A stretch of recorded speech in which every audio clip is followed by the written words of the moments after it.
আলোচনা সভা, কেক কাটা এবং গাছের চারা রোপণের মধ্য দিয়ে বরিশালে উদযাপিত হয়েছে মাছরাঙা টেলিভিশনের 15তম প্রতিষ্ঠাবার্ষিকী। স্টাফ রিপোর্টার গিয়াসউদ্দিন সুমনের পাঠানো তথ্য ছবিতে ডেস্ক রিপোর্ট। সকালে বরিশাল প্রেস ক্লাব হলরুমে আলোচনা সভার মধ্য দিয়ে শুরু হয় মাছরাঙা টেলিভিশনের 15তম প্রতিষ্ঠাবার্ষিকীর অনুষ্ঠান।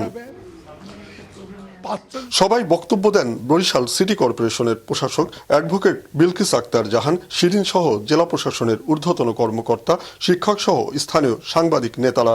মাছরাঙা টেলিভিশনের রাঙা সকাল অনুষ্ঠানটা আমি দেখি, আমার কাছে খুবই ভালো লাগে। একটা অন্যরকম একটা আনন্দের, একটা চমকপ্রদ একটা অনুষ্ঠান।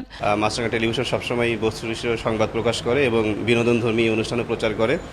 আমরা আশা করব তাদের কাছ থেকে সামনে আরও এই ধরনের বস্তুনিষ্ঠ খবর এবং মানুষ শিক্ষামূলক, বিনোদনমূলক যে ধরনের অনুষ্ঠানগুলো রয়েছে সেগুলো আরও মানসম্মত উপায়ে তারা প্রচার করবে। মাছরাঙা টেলিভিশন মুক্তিযুদ্ধের চেতনা বিশ্বাসী,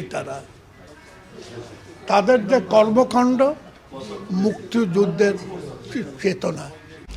বাংলাদেশে প্রচারিত যে কয়েকটি নিউজ চ্যানেল রয়েছে তার মধ্যে অন্যতম মাছরাঙা টেলিভিশন। আমি এই টেলিভিশনের নিউজ প্রায়শই আমি দেখে থাকি।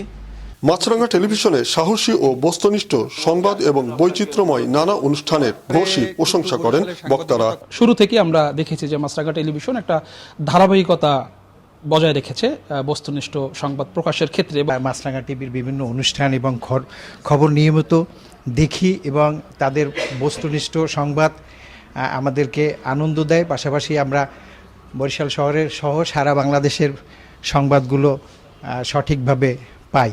আমি ঢাকায় থাকাকালীন যে সমস্ত চ্যানেলে যাতায়াত করেছি তার মধ্যে 10-12টা চ্যানেলের মধ্যে 1 নম্বর চ্যানেল হচ্ছে মাছরাঙা। স্কোয়ার গ্রুপের এই চ্যানেলটি সম্পর্কে কারোর কোনো অভিযোগ আছে বলে আমি জানি না। মাছরাঙা টেলিভিশনের এই জন্মদিনে একটি প্রত্যাশা করব, সেটি হচ্ছে ভবিষ্যতে যেন এই টেলিভিশনটি আরও মানুষের কাছে জনপ্রিয় হয়ে উঠুক, এমন অনুষ্ঠান প্রচার করুক।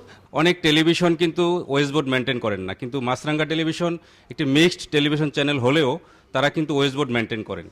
নিউজ, ভিউজ এবং একই সঙ্গে বিনোদন, সেটা দিয়ে মানুষের মন জয় করে নিয়েছে এবং তাদের সবার প্রতি একটি গ্রহণযোগ্যতা তৈরি হয়েছে মাছরাঙার। পরে প্রতিষ্ঠাবার্ষিকীর কেক কাটেন অতিথিরা। প্রেস ক্লাব চত্বরে ওষুধি ও ফলজ গাছের চারা রোপণের মধ্য দিয়ে শেষ হয় আনুষ্ঠানিকতা। মাছরাঙা নিউজ ডেস্ক।